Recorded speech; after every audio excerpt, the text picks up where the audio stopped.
Bonsoir à toutes et à tous, bienvenue. On accueille les dernières personnes qui s'installent. Merci à vous d'être présents ce soir, malgré le beau temps. Je sais que les tentations pouvaient être fortes, mais merci à vous. On est ravis de vous accueillir ce soir pour cette conférence des Vendanges du Savoir sur une thématique très intéressante sur les appellations d'origine et sur cette notion, font-elles rêver encore ou pas? Toujours, on verra.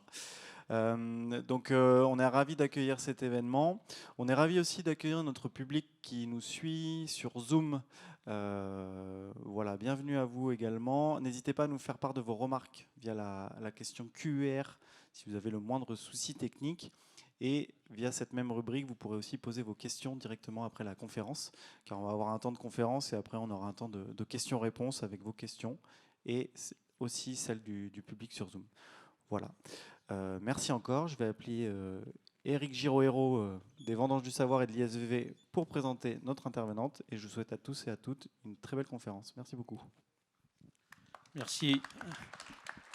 Alors, merci donc pour cette journée des Vendanges du Savoir, cette soirée des Vendanges du Savoir. On a eu le plaisir d'accueillir Sylvaine Boulanger, qu'on vous remercie beaucoup, qui vient de Sorbonne Université, qui est maîtresse de conférences de Sorbonne Université, qui est géographe et qui travaille sur les appellations d'origine contrôlée et notamment sur la perception des appellations d'origine contrôlée plutôt que sur la construction des appellations d'origine contrôlée. Alors, Sylvaine, tu vas nous expliquer ça un peu plus précisément, pourquoi tu travailles sur la perception, est-ce qu'elles font rêver, est-ce qu'elles font pas rêver, sachant que c'est un peu notre modèle français, mais comme je te le disais, comme on en parlait juste avant cette intervention, ben, c'est aussi un concept européen, mais qui est quand même attaqué, en tous les cas, on se pose la question, mais est-ce qu'il n'est pas perçu différemment aujourd'hui, compte tenu de tas de considérations environnementales ou aussi de qualité?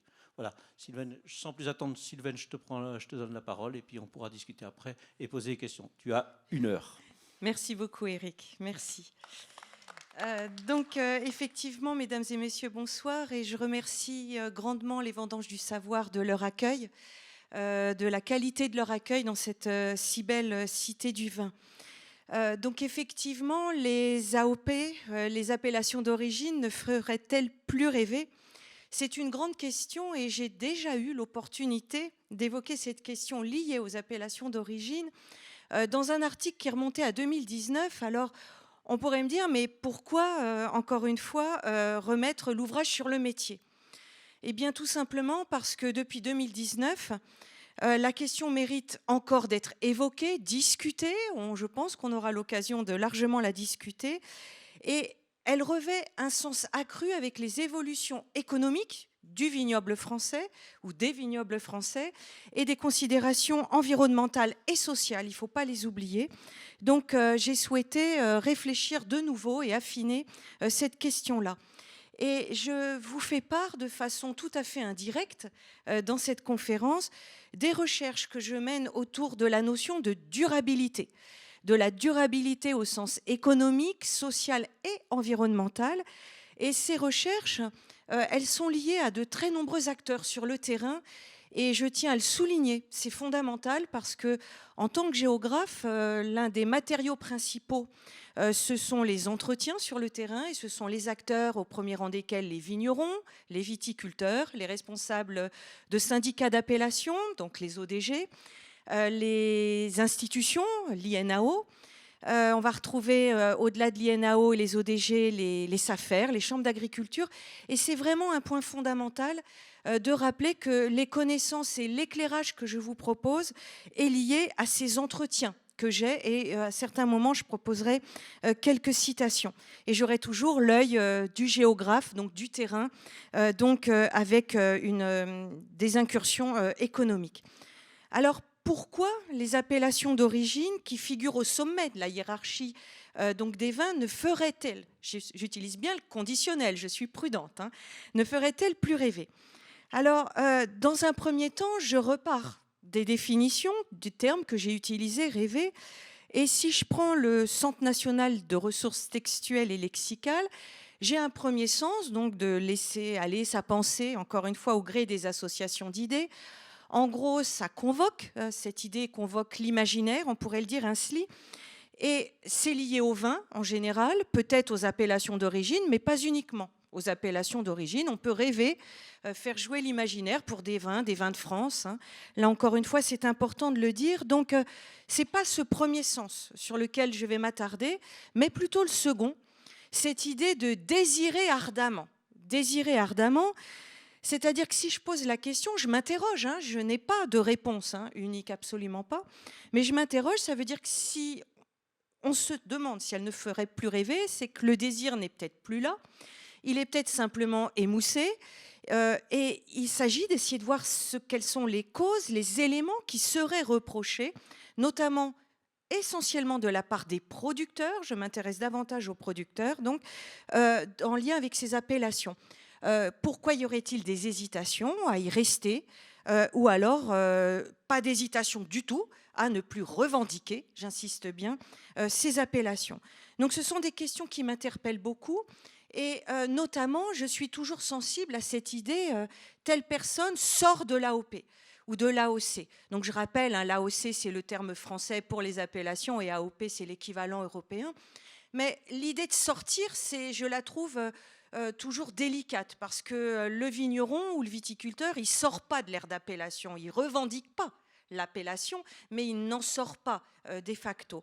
Mais je m'intéresse véritablement à ces éléments-là, mais je précise d'emblée dès cette introduction qu'il est très délicat de recenser ces vignerons et viticulteurs, parce qu'il n'y a pas de recensement direct, très délicat de les recenser parce que certains sont en appellation d'origine et d'autres sont simplement en vin de France, mais certains font les deux, appellation et vin de France, donc c'est toujours compliqué. Et ils restent très minoritaires en France, ceux qui ne veulent plus de l'appellation et revendiquent directement les vins de France. Il faut rappeler qu'ils sont très minoritaires. Alors au-delà de cela, c'est dit en introduction, donc je vais m'intéresser essentiellement donc à ces producteurs qui hésitent. Alors, pour quelles raisons aussi je m'y intéresse, toujours dans ce propos préliminaire, c'est parce qu'au moment du contexte de la réforme donc, de l'organisation du marché européen du vin, en 2007, la revue de 60 millions de consommateurs avait titré et évoqué, je les cite de façon récurrente, qu'il fallait... Donc, je vais expliquer précisément après ce schéma-là. Il demandait à ce que, dans le cadre de cette réforme, on redonne de la crédibilité au vin AOC, je les cite. Il fallait recentrer l'appellation sur le terroir, et il constatait une baisse qualitative et régulière des vins, donc de la qualité des vins en appellation d'origine. Donc, à partir de ce moment-là, on a eu toute une série de titres et de sous-titres qui sont apparus et que je vais vous présenter dans des revues vitivinicoles, mais aussi, après, progressivement, sur des sites Internet qui remettaient en question, qui interrogeaient la notion de qualité, donc en lien avec ces appellations. Alors, j'ai tout à fait conscience qu'avec la notion de qualité, et je ne vais surtout pas le faire, j'ouvre la boîte de Pandore. En plus, je ne suis pas œnologue, et la question de qualité, elle est éminemment plurielle et délicate à aborder. Donc, je vais la voir essentiellement par le volet, non pas dégustation, mais essentiellement appellation d'origine ce soir. Alors, c'est important, pourquoi de revenir sur ces deux types de vins? Tout simplement parce que ce que je vous ai mis donc, dans toute la partie gauche, ce sont les vins dits d'appellation d'origine, et comme vous le voyez très bien, ils sont donc d'indication géographique, pardon. On a d'un côté les vins d'appellation d'origine, ceux qui m'intéressent aujourd'hui avec vous, et les vins IGP. Et lorsque on voit très bien ces vins d'appellation, tout en bas, j'ai une sorte de pyramide dans ces appellations. Et cette pyramide, elle joue un rôle fondamental dans mon propos.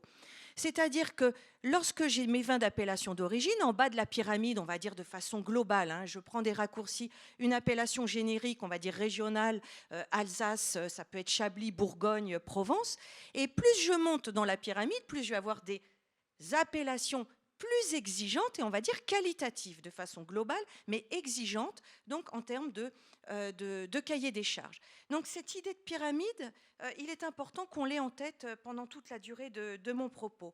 Donc on a ces vins AOP et donc c'est sur ces vins-là que 60 millions de consommateurs s'interrogeaient. Et de l'autre côté, j'ai les vins de France, donc des vins sans indication géographique, c'est-à-dire qu'on peut produire partout en France, qui n'ont pas de cahier des charges, qui n'en ont pas. Ils n'ont qu'une obligation, donc des obligations de prendre des cépages autorisés en Europe et l'obligation d'être du vin, donc globalement entre 8 degrés et demi de mémoire et 15 degrés. Donc c'est vraiment leur aspect l'aspect principal donc, de leur production.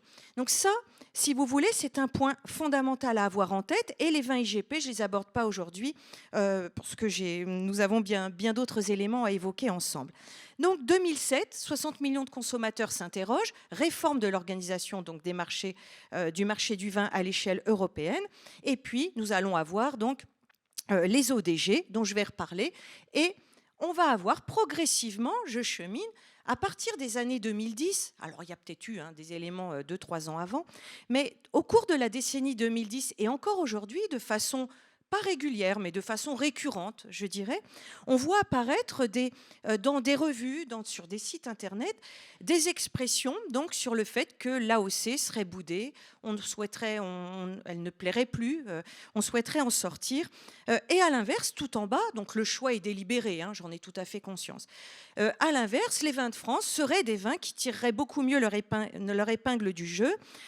Donc d'un côté, des AOP délaissés, or c'est ce qui est en théorie le plus qualitatif dans notre hiérarchie des vins, et de l'autre côté, des vins de France qui seraient donc essentiellement des vins respectant l'environnement au plus qualitatif.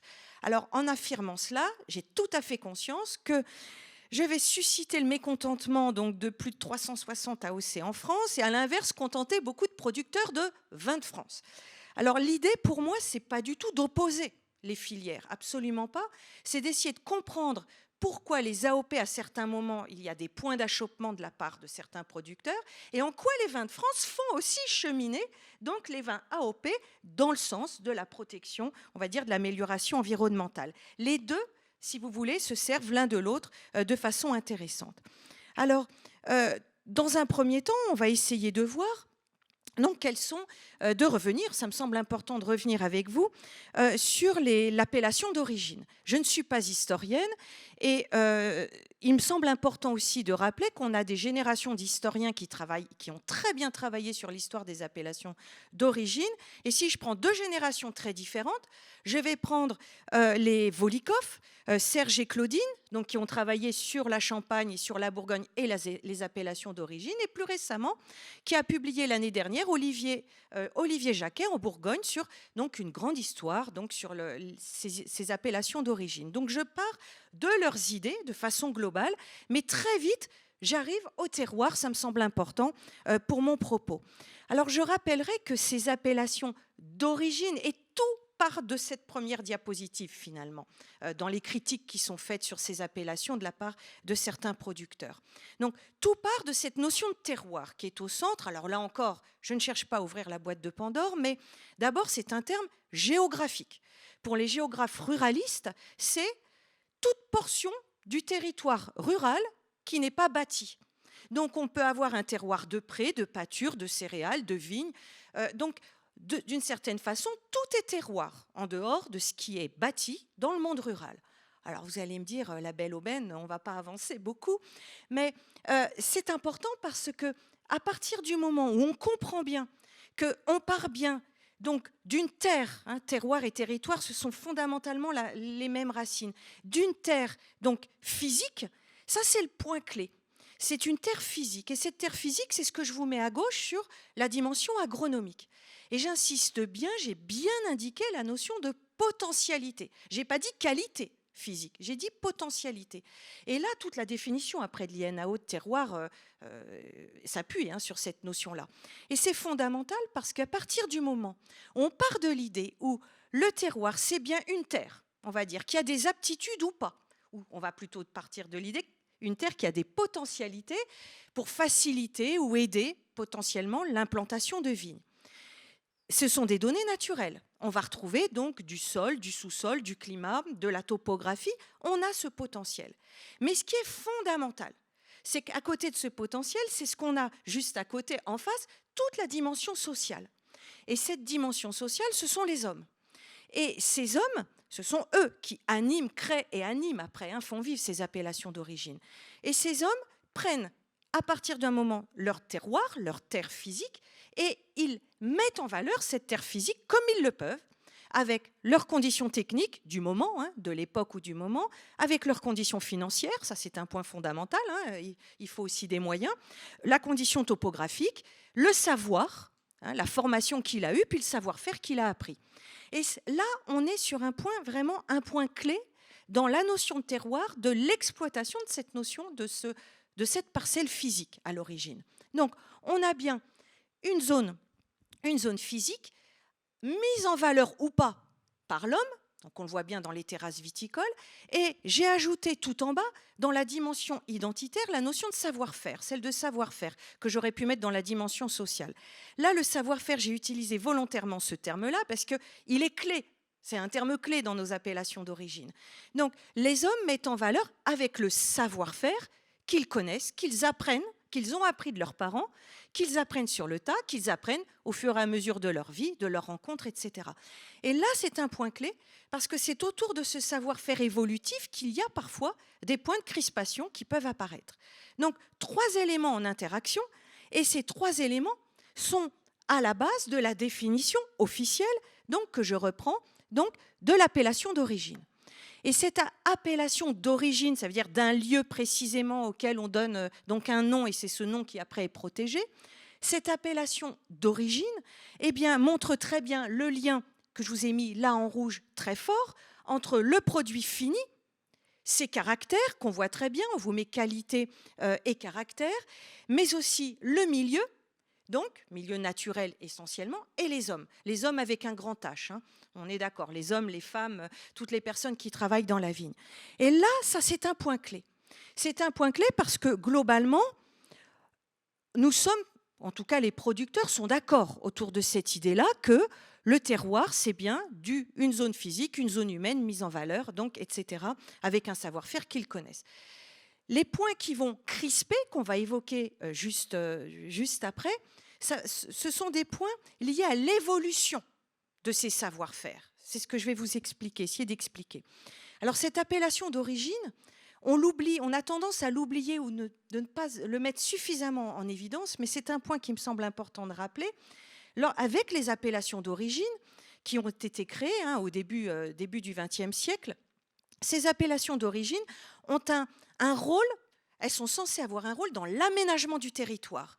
Et là, on comprend aussi toutes les aides européennes et subventions de l'État pour aider, par exemple, les vignerons bordelais à se diversifier, à se reconvertir, parce que derrière, il y a un enjeu de paysage, d'enfrichement ou d'absence d'enfrichement, et de faire vivre des territoires. Et normalement, lorsqu'on est dans une appellation d'origine, ça fait vraiment, c'est un point fondamental de l'appellation, on est censé pouvoir, on met en valeur un territoire, mais on est censé pouvoir en vivre, et en vivre correctement.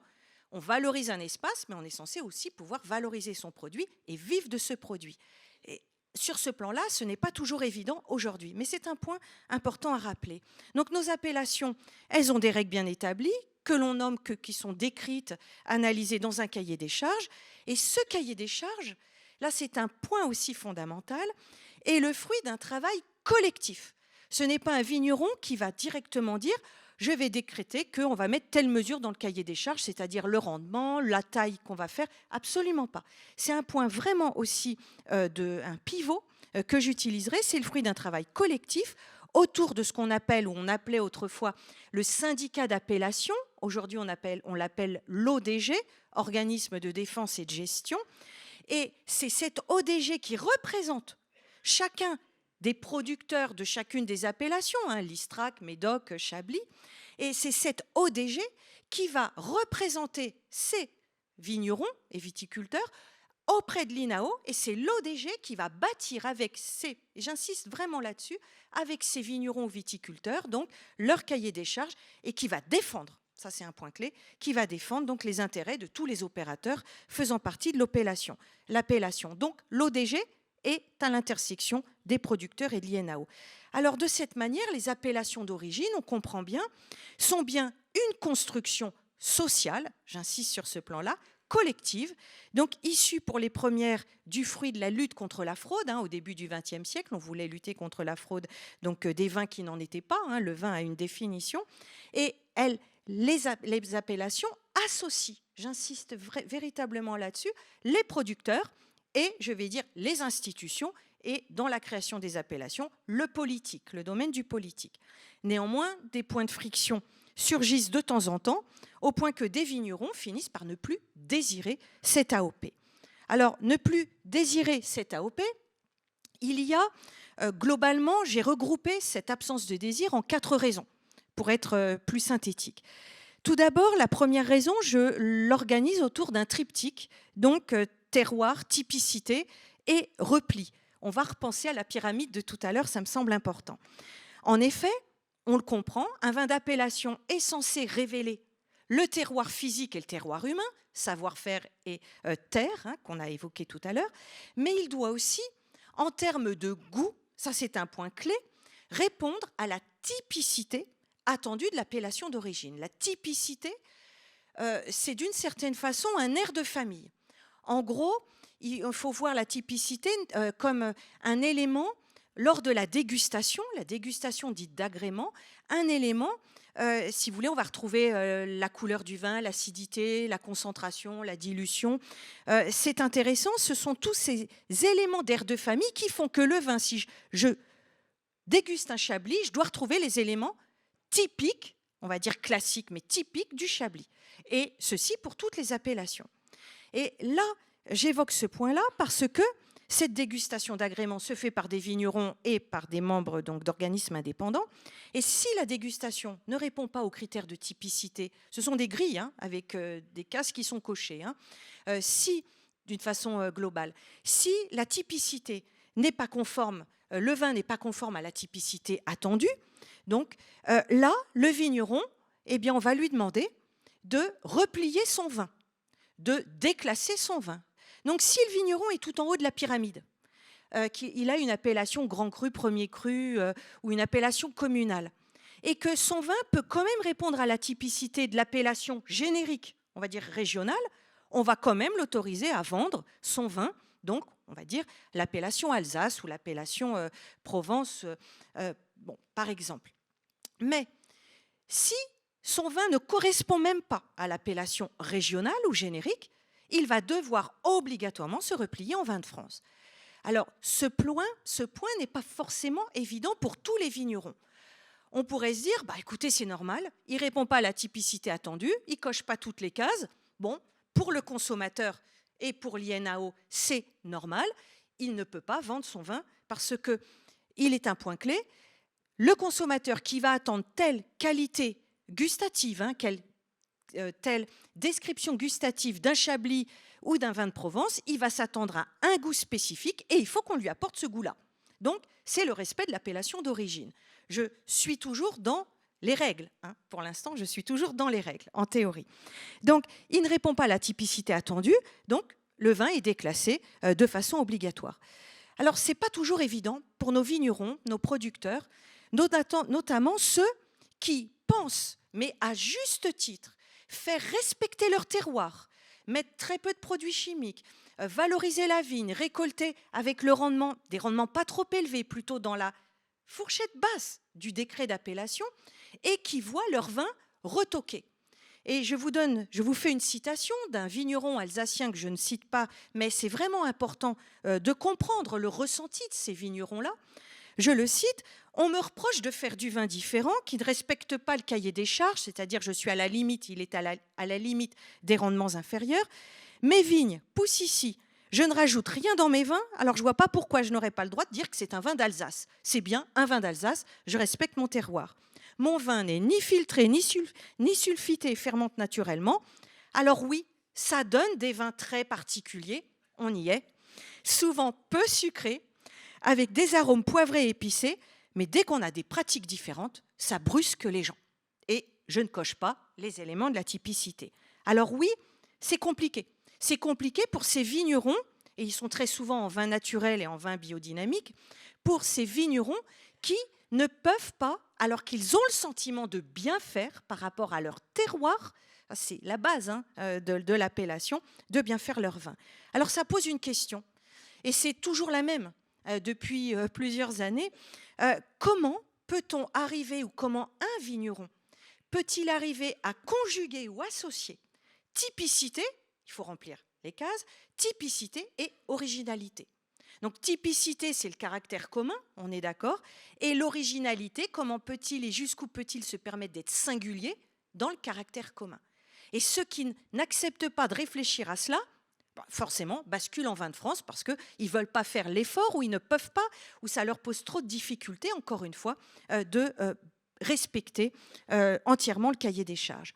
Le deuxième élément qui me semble important d'évoquer auprès de vous, au-delà de ce sentiment d'incompréhension, c'est le raccourci très souvent rapidement établi de dire que finalement les vins d'appellation d'origine sont devenus des produits standardisés. Parce que finalement on respecte tous, il suffit de respecter un cahier des charges, je vais dire peut-être dans le cahier des charges moyen, aucune difficulté, on va avoir son vin à chaque fois qui sera dans la bonne typicité, mais finalement on finit par tous avoir les mêmes vins. Sur certains points, tout n'est pas faux dans ce type de phrase. Mais, encore une fois, ce qui est compliqué, c'est que l'INAO, son rôle à l'INAO, c'est d'assurer aux consommateurs, cette fois-ci, un vin qui propose des qualités gustatives régulières dans la durée, ou sur la durée, pour que, quand vous et moi, on achète un vin d'une appellation, on ne soit pas complètement décontenancé.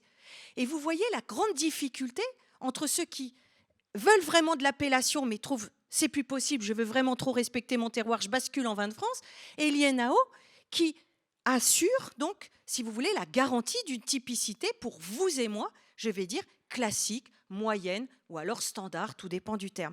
Et c'est toujours une question de curseur. Et c'est cet aspect-là qui n'est pas forcément évident à réaliser pour une partie de nos vignerons. À cela s'ajoute un autre élément, c'est la croissance du nombre. Je vous présenterai une carte après. C'est la croissance donc du nombre des AOP. Effectivement, dans la question des appellations d'origine, elles ne cessent de croître. Elles ne cessent de croître, c'est bien la preuve de leur succès. Certains disent que c'est un trop gros succès. On ne devrait pas avoir autant d'appellations d'origine. Donc ce n'est plus un produit de distinction. Donc à quoi ça sert d'avoir une appellation d'origine? Ça ne nous permet pas de nous distinguer sur le marché. Et dans les faits, et c'est vrai que certains qui organisent très bien leur communication autour d'autres vins, ça peut être aussi des vins IGP, mais des vins de France, peuvent très bien beaucoup mieux vendre leurs vins et beaucoup plus cher que des vins d'appellation d'origine. Mais c'est la grande question. Donc l'idée, c'est de se dire, ça ne distingue plus, mais ça protège le consommateur et puis c'est le résultat d'une histoire et d'une construction collective. Effectivement, les vins AOC, c'est à peu près 60% des superficies en France. Pour avoir une idée, donc on est un peu plus de la moitié, je parle que AOP. Si je prends tous les signes de qualité, IGP, AOP, bio et label rouge, donc tous les signes, pas que le vin, on est à 95%, donc là l'élément de distinction effectivement existe moins, mais les AOC, c'est quand même 80% du chiffre d'affaires de la filière. Donc, d'une certaine façon, ça rapporte encore, mais pour peu qu'on ait un vin donc, qui corresponde à la typicité et qu'on arrive à le vendre derrière, ça, c'est encore une autre affaire.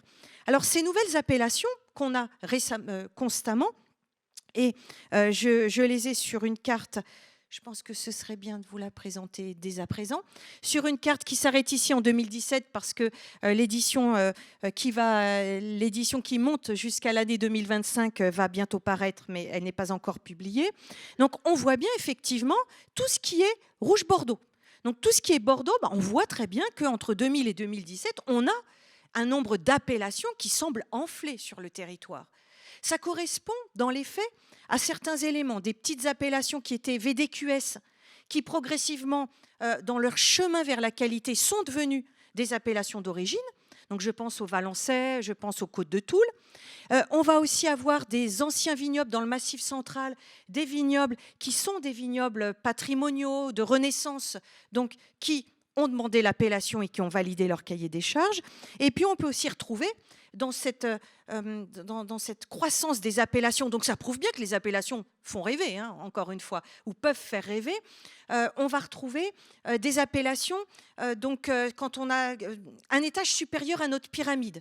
C'est imaginer des vins qui n'ont pas de premier cru et qui vont demander des premiers crus. Donc ce sont souvent des ajouts d'étages dans la pyramide, des VDQS ou des vignobles en renaissance. Donc on a bien, et dans la citation, parce qu'il faut que je sois honnête, ne pas mettre que ceux qui boudent les AOC, on voit bien que certains veulent l'AOC, donc parce que c'est encore pour eux, a priori, donc un synonyme de valorisation. Si je retourne juste sur mon dernier élément, ici, dernier élément de critique, point d'achoppement, de friction parfois, c'est effectivement l'organisation en elle-même des appellations d'origine et leur gouvernance. Et la gouvernance notamment par les ODG qui font remonter les demandes des vignerons donc, vers l'INAO, et après, en attendant que l'accord de l'INAO redescende et permette donc de changer le cahier des charges. Et pour certains vignerons, ce système-là est trop rigide. Il est trop rigide, il est trop lourd, il est trop lent. Tout seul, on va plus vite. Oui, tout seul, c'est effectivement, on va aller plus vite. Mais après, encore une fois, l'idée, c'est pas forcément d'aller vite pour l'INAO. Dans les appellations, c'est de bien faire les choses. Bien faire les choses, pour quelles raisons ?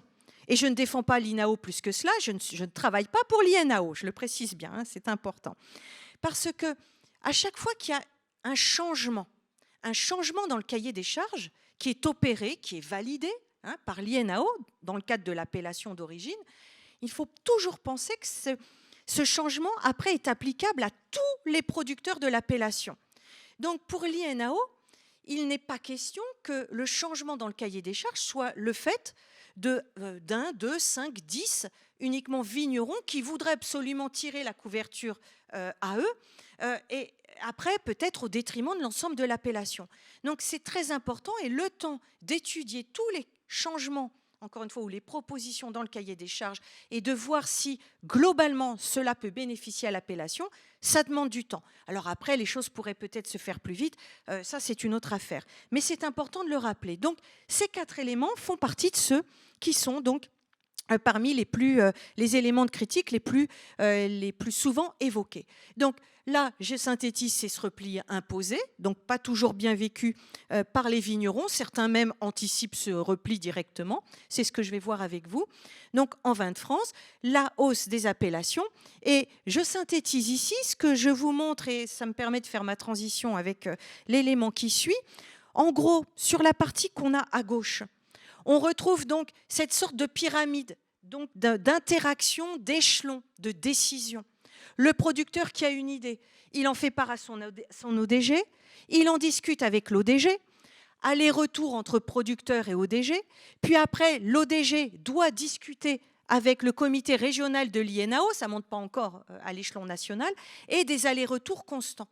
Alors, tant et si bien que certains vignerons, ayant des vins, je vais dire, ne répondant pas à la typicité toujours des vins attendus donc de l'appellation d'origine, décident, c'est ce que je vous ai mis dans la partie droite, de façon volontaire, directement de vendre leur vin, de valoriser leur vin en vin de France, estimant que l'appellation n'est pas aussi désirable, en tout cas à l'instant T ou une année donnée.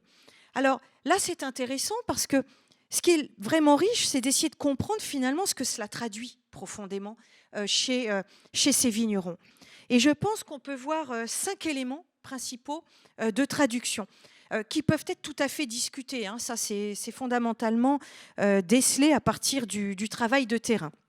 Alors, le premier élément, c'est une lassitude. On pourrait dire une lassitude d'être constamment déclassé. Bon, autant se déclasser soi-même. Donc, on passe directement en vin de France pendant 2, 3, 4 ans, peu importe. Mais c'est important. Alors, c'est souvent les vignerons en biodynamie qui font cela parce qu'effectivement, ils ont des vins qui sont rarement proches de la typicité. Donc, ils décident directement de passer en vin de France. Alors, volontairement, je cite très peu de producteurs parce que je ne veux pas faire de publicité, mais ces producteurs-là vendent, pour certains, peuvent vendre très très bien leur vin, je vous l'ai déjà dit, à des restaurateurs. Parfois, les vins sont déjà vendus à l'avance, mais j'en citerai un simplement juste après. Alors, par rébellion, il se replie directement, par lassitude, comme je vous l'ai dit. Et on connaît bien le domaine Moss dans la vallée de la Loire. Donc, c'est un domaine réputé. Et je dirais avec des vins qui se vendent en vin de France, au minimum 16 €.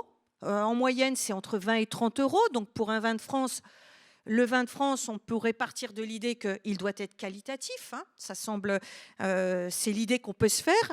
Vin en biodynamie et des vins nature ou naturels. Et Voilà ce qui est écrit quand on leur demande pourquoi ils sont en vin de France.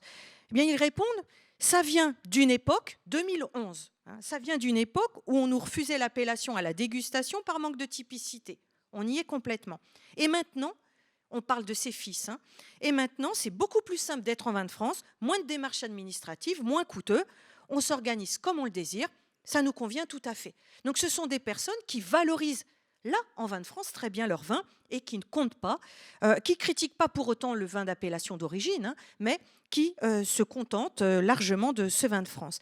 Le seul point souvent qui est évoqué dans les discours des vignerons, c'est pourquoi est-ce qu'on nous dit déclasser nos vins ? En fait, c'est par rapport, encore une fois, on l'a bien compris, hein, c'est sur un plan administratif, parce que ça a une connotation péjorative, alors que nous, on a plutôt l'impression de se surpasser ou de nous surpasser par rapport à nos vins. C'est souvent l'idée qui chemine auprès des vignerons. Le deuxième élément, c'est la liberté. J'aurais pu le mettre aussi en premier. La créativité, raconter son histoire, proposer des vins d'auteur, des vins signés. En fait, sortir de ce standard des vins AOP. Et de se dire, moi, si je peux sortir de ce standard, je vais afficher mes vins en vin de France, là, je vais être original. Et on va voir après sur des bouteilles ce que ça peut donner. Donc, c'est intéressant parce que dans cette idée de liberté, elle est multiple, hein. C'est vraiment l'idée d'une liberté dans le choix des cépages. Ils ne sont pas obligés de prendre dans ce qui est imposé dans l'appellation. Le choix des assemblages, le choix des rendements. Donc le choix des cuvées, etc. Ça, c'est intéressant. Remettre au goût du jour, par exemple, des cépages oubliés, alors qu'ils ne sont pas encore dans les nouveaux cahiers des charges, absolument pas. Et c'est aussi la liberté des étiquettes. Alors là, je vais vous en présenter tout à l'heure aussi. C'est la fantaisie, l'habillage, ce sont des vins marketés, en général plutôt bien marketés. Et ça peut être aussi le choix de l'élégance, de la sobriété. En fait, tout sauf les étiquettes traditionnelles des vins d'appellation d'origine. Alors, ça peut aussi s'expliquer par rapport à un type de public, notamment plus jeune, pour séduire un nouveau marché. Et c'est ce que je vais aborder juste après. C'est aussi l'idée d'accélérer le rythme des innovations. Alors, quand on parle d'innovation, ça va être de faire de la vitiforesterie sans demander l'avis, donc, ou l'aval de l'INAO. Ça va être les cépages dont je vous ai parlé. N'oublions pas que dans le cadre du réchauffement climatique, faire des vins de France, ça permet aussi d'acheter des vins n'importe où en France, pour faire ses propres assemblages et ses propres cuvées. Ça peut être intéressant pour un producteur d'aller piocher là par rapport au goût du vin qu'il souhaite. Donc ça peut être un élément riche. Et puis, il teste les cépages variés sans attendre des protocoles signés avec l'INAO. Donc, tantôt contre une maladie, tantôt contre, là encore une fois, la sécheresse. Là, c'est intéressant. C'est cette idée d'innovation. Alors l'innovation, ça peut être aussi revenir à de la complantation. La complantation, ça ne se pratique plus du tout dans les appellations d'origine, mais on connaît très bien l'Alsacien Marcel Deiss, qui depuis plusieurs années fait de la complantation en disant « mais on faisait ça autrefois ». Donc là, c'est pour montrer que les cépages, lorsqu'ils sont complantés, eh bien, ils résistent mieux aux maladies. Je dirais que les maladies n'attaquent pas au même rythme chacun des cépages, au même rythme, donc ni au même moment. Mais c'est vrai que c'est une liberté qu'on retrouve aussi dans les vins, donc dans les vins de France. Et on retrouvera les débouchés, la notion économique. Alors celle-ci, on ne peut pas l'oublier. On peut la citer en premier, d'ailleurs, là aussi. Cette idée de stratégie de distinction, on comprend bien, versus donc la stratégie de standardisation des vins d'appellation. Il est vrai que les vins de France avec des étiquettes originales, ça peut séduire. Ça peut tout à fait séduire un acheteur occasionnel ou vous, moi, on se promène, on voit une étiquette qui nous plaît, on va le prendre, on va acheter ce vin. Ça peut être une recherche d'aventure gustative. Donc là, c'est vrai que c'est intéressant. On est vraiment dans l'idée d'aventure gustative qu'on n'aura pas en théorie dans l'appellation d'origine parce que en théorie, on connaît, on a à peu près une idée du goût du vin, de la typicité, on va dire, du vin qu'on va déguster. Alors, en théorie, les AOC sont un véritable. Et vous voyez, ce qui est problématique, c'est que je vous parle de cet étiquetage, de cet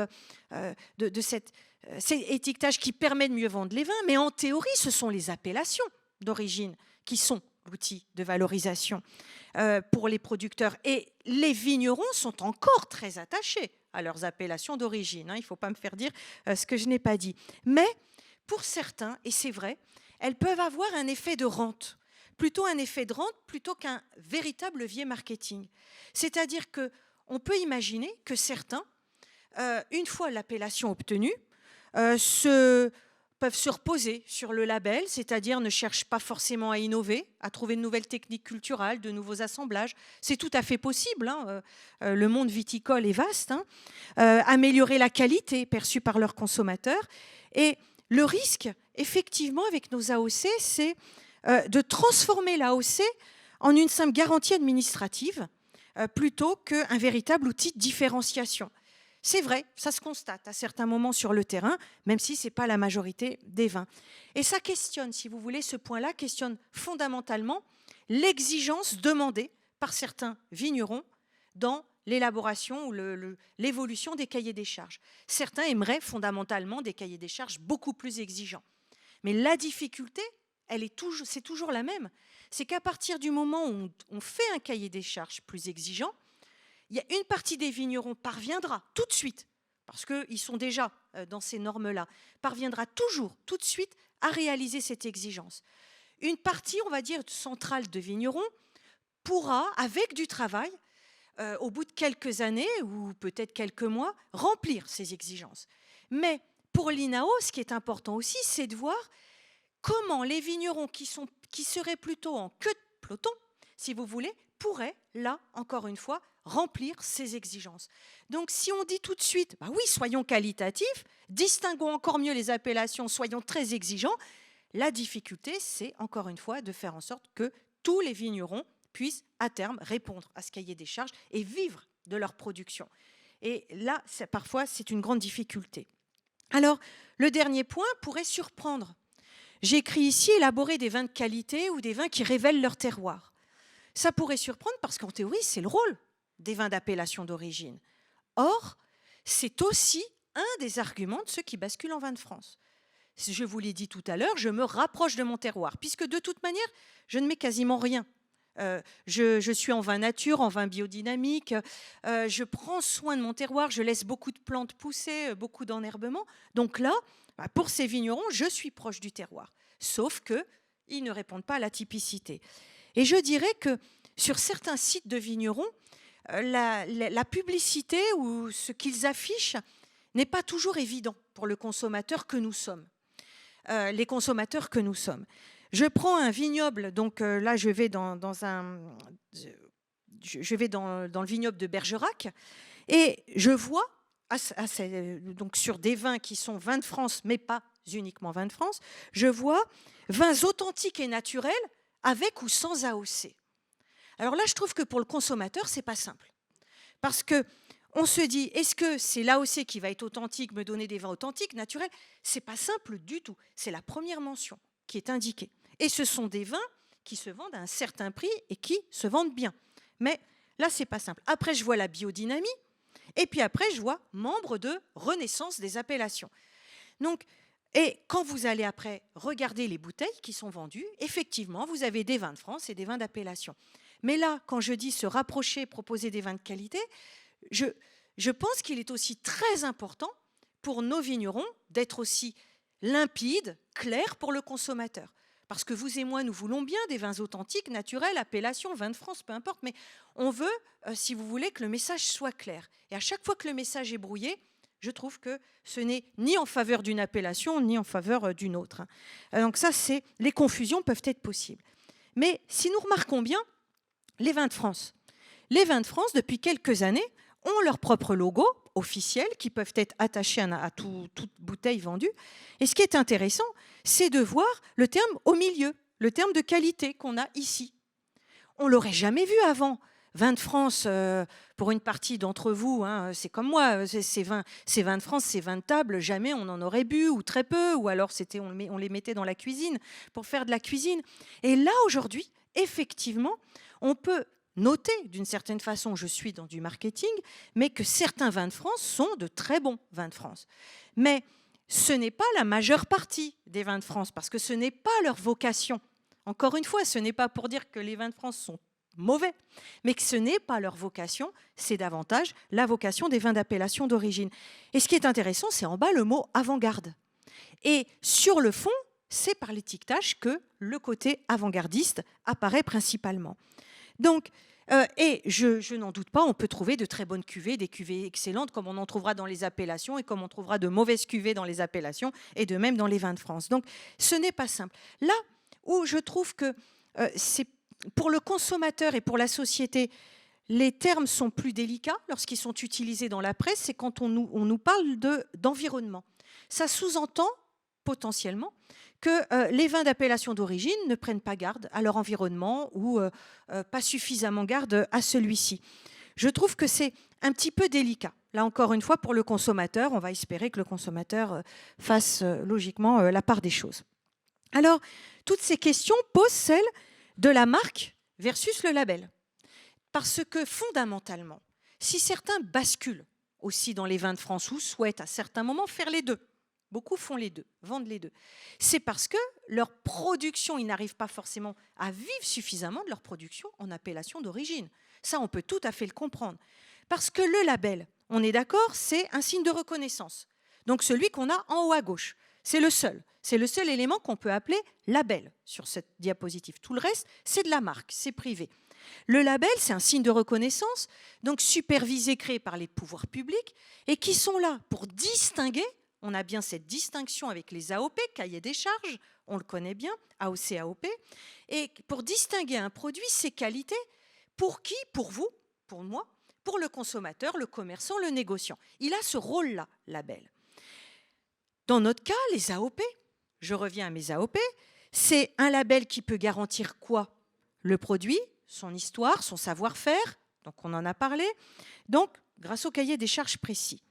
Et en théorie, je dis bien en théorie, avec le label, la reconnaissance de la qualité est tout de suite rattachée à ce label-là et permet en théorie de proposer des vins plus chers que les vins de France. Je dis bien en théorie.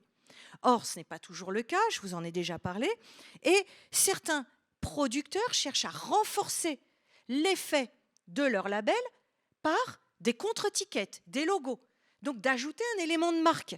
Puisque aujourd'hui, pour certains consommateurs, et peut-être pour les plus jeunes, mais pas uniquement, simplement AOC, AOP, bon, c'est un joli logo, un petit macaron, mais ce n'est pas forcément un élément qui va déclencher, parce que le but, c'est bien de déclencher l'acte d'achat.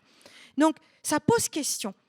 Et d'autant plus que dans un contexte économique toujours plus rude, où les seules valeurs de savoir-faire, je dirais, de tradition, de réputation, de qualité ne suffisent pas toujours, cela interroge. Je vais en reparler. Donc le moyen, c'est de renforcer par la marque. Mais si vous regardez bien, cette marque qui n'est plus possible à compter de 2025, Sud de France, cette marque, donc Sud de France, c'est une marque, comme beaucoup de régions, la Bretagne, beaucoup de régions ont créé leur marque, l'Alsace aussi. Donc, ces marques existent. Elle a été créée en 2006 par la région Occitanie pour mieux vendre les produits viticoles et agroalimentaires. Donc, les vignerons ont bien compris, Sud de France, c'est fantastique, Sud de France. C'est absolument fantastique, notamment pour les étrangers, parce que c'est le mot Sud. Donc, quand ils voient cette marque-là, ils achètent, parfois plus que l'AOP. Donc, les vignerons se sont mis à diffuser, à écrire sur plus de 7000 bouteilles, 7000 exploitants, 7000 bouteilles. 7000. Donc, on se retrouve avec la notion donc, de Sud de France. Et là, ça a posé des difficultés, parce que si on regarde de façon non, c'est 7020, que je ne vous dise pas de bêtises, ça c'est important. Si on regarde la réglementation communautaire, donc européenne, de l'étiquetage, eh bien cette réglementation, je la cite, interdit de faire figurer des mentions géographiques non définies comme AOP ou IGP afin de garantir l'origine des produits. Donc cette mention, cette marque va être supprimée, doit être supprimée. Alors, c'est vrai pour les signes AOP. Donc, qu'est-ce qui reste pour les contre-étiquettes? Eh bien, des conseils de dégustation, des recettes, un peu d'histoire de l'exploitation. Bon, voilà ce qui va leur rester. Deuxième point, on va retrouver la marque. Et la marque, effectivement, on se rend compte, c'est ce que vous avez sur les deux bouteilles sur la partie droite. Vous voyez très bien que les AOC, AOP ne peuvent pas rivaliser. Ce n'est pas possible avec ce type d'étiquette parce qu'elles sont codifiées. Alors là, je ne fais pas du tout de publicité, mais je suis obligée de vous montrer tout de même quelques étiquettes. C'est intéressant, pourquoi? Parce que la première que vous avez, on voit bien que l'idée, c'est d'avoir des marketing plus épurés, parfois humoristiques, pour séduire, ne l'oublions pas aussi, les plus jeunes générations. c'est important. Alors les plus jeunes, je ne sais pas où ça commence à être jeune ou être vieux, mais on va dire ceux qui sont en âge de boire de l'alcool et qui peuvent, hein, sur un plan légal, et on pourrait monter peut-être jusqu'à 30 ans pour les jeunes. Après, aujourd'hui, on passe vieux très vite, alors de toute manière. Mais l'idée, c'est d'avoir un marketing, c'est vrai, plus alléchant, mais aussi plus simple. Parce que très souvent, dans les enquêtes qui sont faites auprès de la consommation des jeunes, c'est que le monde du vin est un monde un peu hermétique, difficile. Si on n'est pas aidé pour comprendre des étiquettes ou de la dégustation, bien, il faut mieux boire de la bière, c'est plus simple. C'est moins cher, c'est plus simple et c'est plus facile à transporter. Et c'est vrai. Donc, il y a aussi un marché derrière ce type de vin, au-delà du rosé, bien évidemment. Donc, on a un marché, et là, c'est intéressant parce qu'on voit quoi? Le seul label qu'on ait officiel, c'est le label AB, c'est bien du vin bio, mais si je n'ai pas le descriptif en dessous pour me montrer que c'est bien du vin, donc produit entre Béziers et Nîmes, je ne peux pas le savoir, sauf si je connais l'exploitant. Donc là, c'est... Quand vous allez acheter, quand on achète ce vin, ce n'est pas la finalité d'aller consommer une région. On va consommer donc peut-être du marketing, un exploitant, une référence, mais donc certainement pas l'origine du produit. Alors c'est intéressant parce que j'en ai un autre, les diablotins. Et là, c'est vraiment pour souligner que finalement, il y a interpénétration des deux types de marchés, parce que le but d'un vigneron, encore une fois, c'est de pouvoir valoriser et vendre. Et bien là, on est dans une appellation Listrac-Médoc. Le producteur vend du Listrac et Médoc, mais il vend aussi ces cuvées-là, qu'il met en bouteille dès le mois de mars de chaque année, alors que, selon les appellations, il devrait en fait attendre 1 an pour le Médoc et 2 ans pour le Listrac. Mais il les vend. C'est de la trésorerie qui arrive, c'est un autre goût de vin, un autre public, là encore une fois. Et pour vous donner une idée, ce vin se vend à 7,50 € et le vin de base de ces appellations, Listrac ou Médoc, donc en appellation, 10 €. Donc c'est aussi intéressant pour le porte-monnaie. Mais l'idée, encore une fois, ce n'est pas de dire je ne jure que par tel ou tel vin, c'est de se dire je suis fondamentalement, et ça c'est vraiment un point important pour les producteurs, attachés à l'appellation d'origine, mais de facto, sur un plan économique, je diversifie pour pouvoir avoir de la trésorerie. Alors, en ce qui concerne ces labels, on comprend très bien le rôle de nos vignerons AOC, AOP. Ils ne peuvent pas faire grand-chose face à ces étiquettes, mais qu'est-ce qu'ils peuvent faire et qu'est-ce que peut faire l'INAO? Je reviens à l'INAO, l'Institut national de l'appellation, donc de l'origine et de la qualité. Pourquoi c'est important? Parce que dans les cas précédents, vous voyez bien, nous sommes dans de l'individuel, dans mes 2 bouteilles de droite. En gros, le producteur décide c'est sa stratégie, point. Mais sur le fond, si on veut objectivement relancer, aider le vignoble français, aider la filière vitivinicole française, c'est le collectif qui va jouer un rôle fondamentalement. Parce que toutes les innovations, tous les défis que doit relever le vignoble français, ce ne sont pas des individus séparément qui y parviendront. Alors ça, c'est un point clé. Pourquoi? Je vous ai présenté ici, c'est très schématique, j'en conviens, mais 4 défis fondamentaux. Le réchauffement, j'aurais plutôt pu vous dire l'évolution, la modification du climat, parce qu'avec le réchauffement, il y a aussi dans certaines zones beaucoup de précipitations. Mais on va dire réchauffement climatique et gestion des ressources, l'eau, les sols et les cèpes, hein, la vigne. Le problème des débouchés, on en a parlé, et de la consommation, et je pourrais peut-être dire plutôt de la déconsommation. On est à peu près à 22 litres de vin par habitant par an en France, et on était dans les années 60 à 128 litres. Donc il y a bien une déconsommation du vin.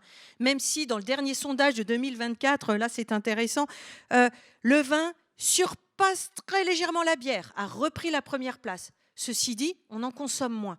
Alors, c'est l'effet des politiques publiques, de nos changements de rythme de vie, peu importe. Je ne vais pas faire de la publicité pour de l'alcool. L'idée n'est pas là. Mais c'est un point clé parce que si on cherche à maintenir des producteurs, il faut toujours maintenir des débouchés. C'est un point clé. D'où tout ce que l'on voit se développer sous des effets de mode, mais qui ne sont pas que des effets de mode. Sur le rosé, les vins oranges, les vins aujourd'hui partiellement désalcoolisés. C'est important parce que ce sont des recherches de marché. Alors, qu'on nous dise qu'on cherche fondamentalement des vins avec beaucoup moins d'alcool aujourd'hui, on veut vraiment consommer des vins à moins de 8 degrés, je ne sais pas. Je ne sais pas. Je ne suis pas du tout convaincue. Mais ce sont des marchés, il y a bien une recherche de débouchés. Donc, il faut travailler là-dessus.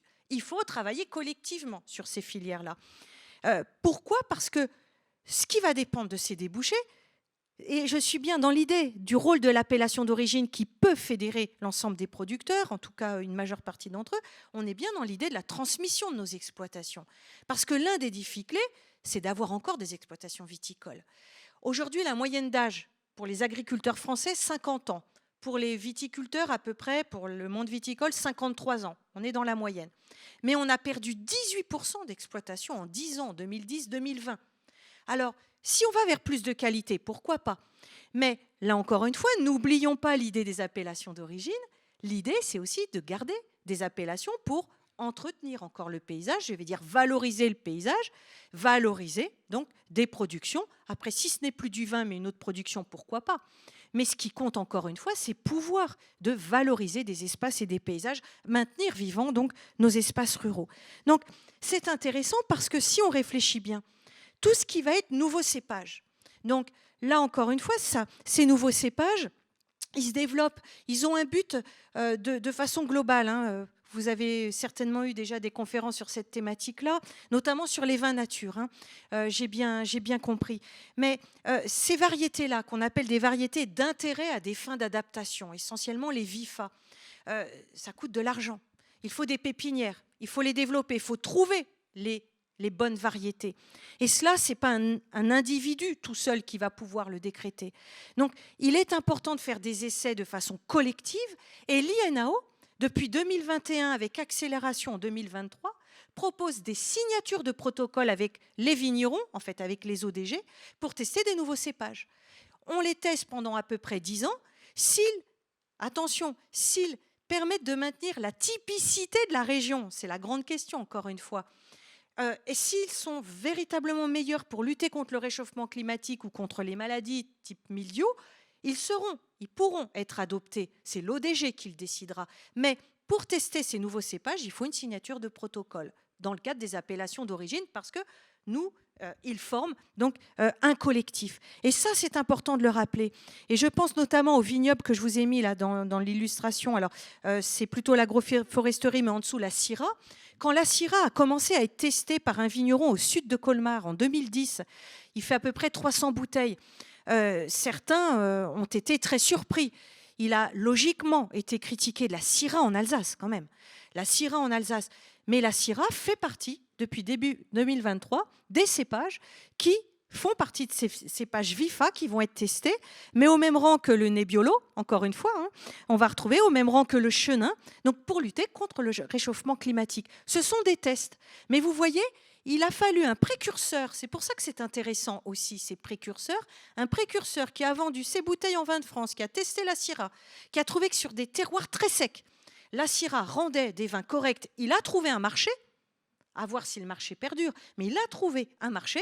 Eh bien, la Syrah fait partie aujourd'hui donc de ces nouveaux cépages qui sont testés. Donc, ça me semble un point véritablement intéressant. Et de même, quand vous voyez ici l'agroforesterie ou la vitiforesterie, ça semble très simple de remettre des arbres, encore une fois, dans une parcelle. Sur le fond, oui, voilà, on va planter sur la bordure de la parcelle. Mais ce qui n'est pas du tout évident, c'est de voir, encore une fois, si cet arbre va apporter trop d'ombre, va faire de la concurrence en azote ou en eau, par exemple, à la vigne qui va être à côté. Quelles sont les meilleures variétés d'arbres qu'on va planter à cet endroit-là? À quelle distance? Donc, tous ces éléments-là, on a besoin d'études. Elles continuent, elles existent depuis le milieu des années 90 à Montpellier. Puis on a beaucoup de parcelles dans le Bordelais qui sont aussi qui se développent en vitiforesterie et partout en France. Mais l'appellation d'origine propose, là encore une fois, l'INAO, un protocole d'essai en agroforesterie un peu partout en France dès qu'un vigneron montre donc l'utilité pour préserver son terroir et le goût de son terroir. Mais c'est intéressant, ce collectif, pour une raison essentielle, c'est qu'après, cela permet de faire une synthèse et diffuser donc à toute une série de bassins viticoles, ce qui pourrait être nécessaire, utile, je vais dire qui permettrait aux vignerons de sauver leur vignoble ou de redévelopper leur vignoble. Et pour terminer, il y a un dernier projet Donc le mot vitiliance qui fait le lien avec résilience, on est bien dans les appellations d'origine, là encore une fois. Donc c'est véritablement l'idée de développer, et là c'est un élément extrêmement riche dans le cadre des appellations d'origine. L'idée, c'est que c'est mis en place par France Agrimaire, qui s'appuie sur l'Institut français donc de la vigne et du vin, mais aussi sur l'INAO, puis sur les producteurs. Et l'idée, c'est de dire, tous ensemble, on va essayer de trouver des lieux et des partenaires pour trouver sur un plan territorial, donc là c'est très ciblé, mais c'est très géographique, on n'est pas en vin de France. Donc bassin viticole par bassin viticole, on va essayer de trouver des idées d'expérimentation, d'où le terme. On va expérimenter sur des parcelles qui seront ouvertes à tous ceux qui veulent venir, donc producteurs essentiellement, qui vont venir voir ce qu'on va faire comme levier, comme innovation. Ce qui peut être intéressant, en gros c'est une forme d'incubateur d'idées, on va ouvrir ces parcelles-là, ils vont pouvoir après, on va échanger. Si le système fonctionne, on va pouvoir innover, il va être accepté, on va former des personnes derrière. Donc on retrouvera aussi tous ces éléments de formation dans les lycées professionnels à terme. Donc possiblement diffuser de l'innovation. Et 4 projets ont été retenus cette année, en début 2025, donc c'est récent, encore une fois, mais c'est intéressant. Et notamment un projet en Corse pour délocaliser une partie, un vignoble corse à 800 mètres d'altitude pour essayer de voir, donc par des porte-greffes spécifiques, encore une fois, des rendements aussi particuliers, pour essayer de voir si, en mettant un petit peu de vignoble davantage à 800 mètres d'altitude, la vigne résistera mieux à la sécheresse et au manque d'eau. Donc, ce sont des partenariats, là encore une fois, mais c'est intéressant. On a l'équivalent en Loire, dans le Beaujolais, et dans le Bordelais aussi. Il y a un projet Vitiliance. Mais l'idée, encore une fois, c'est que ça profite à la collectivité. Ancrage territorial, d'abord aux zones d'appellation et accessoirement à ceux qui basculeraient ou qui sont en vin de France, ce n'est pas une difficulté. Donc, au terme de cette présentation, on voit bien, à mon sens, que rien n'est définitivement acquis dans le monde du vin, on le sait très bien, mais que ce soit de la production à la commercialisation, en passant par la consommation, ce que vous et moi, nous souhaitons boire. Et si des cuvées d'auteurs existent, notamment en vin de France, si elles rayonnent à l'échelle nationale et internationale, ce qui est le cas pour certaines, on ne peut que s'en féliciter sur le fond. Ça, c'est aussi un point à souligner. Mais le vin de qualité, véritablement de qualité, c'est celui qui va permettre à un exploitant de vivre de son travail et de dépasser l'effet de mode. Et le meilleur moyen de le déceler, c'est de vérifier qu'un domaine perdure. Ça, c'est vraiment le point clé, qu'il soit en AOP ou en vin de France, finalement. Et si l'AOP est très souvent bousculée, donc pas dans son fondement, ce n'est pas l'idée, mais très souvent bousculée dans sa mise, je vais dire, dans sa mise en route, dans son déroulement, elle sait, et c'est important de le rappeler, elle sait progressivement s'adapter au rythme qui est le sien, elle tente de répondre aux enjeux sociétaux et elle reste, rappelons-le, très largement plébiscitée par le consommateur qui lui donne encore toute sa confiance.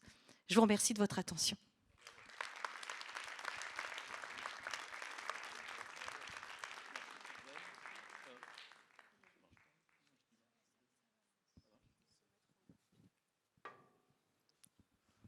Je sais pas. Oui, c'est bon.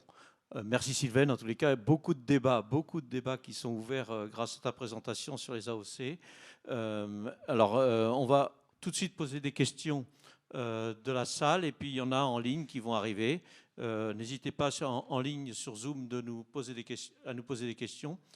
Et puis, par la salle, vous connaissez le système pour tous les habitués. C'est vous passez le ballon, vous envoyez le ballon entre vous et dans ce ballon, il y a un micro qui vous permet de poser une question à Sylvaine.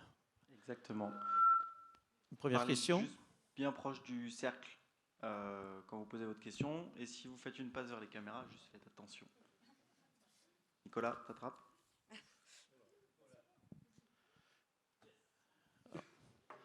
On voit le rugbyman. Merci beaucoup, c'était vraiment très dense et très fouillé, vraiment très intéressant. Une conférence sur l'appellation d'origine, professionnellement j'en ai entendu beaucoup, mais celle-ci est vraiment sous un angle très, très, très ouvert.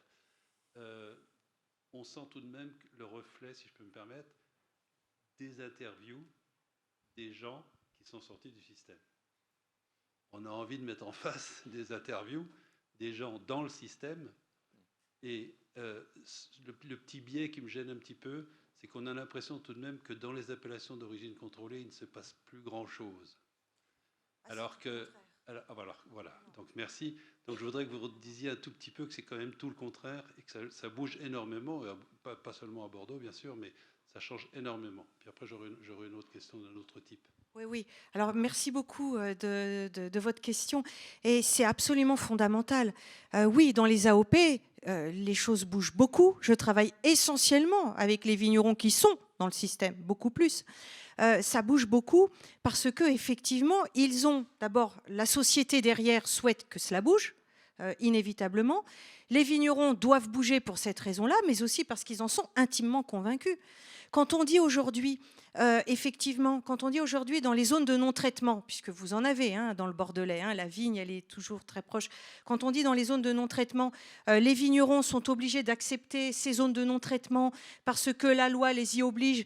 Mais sur le fond, effectivement, pendant des décennies, je le vois aussi très bien en Alsace, où la vigne est aussi dans la ville, ils pratiquaient les produits phytosanitaires à proximité des habitations, mais aujourd'hui, eux aussi veulent bouger parce qu'ils pensent à leur santé, puis ils se rendent bien compte que les cancers, ils en ont autant que la population, et parce qu'ils ont aujourd'hui davantage de produits de biocontrôle à leur disposition, de nouveaux cépages qu'ils peuvent tenter et de nouvelles modalités, si vous voulez, de pratiques culturelles.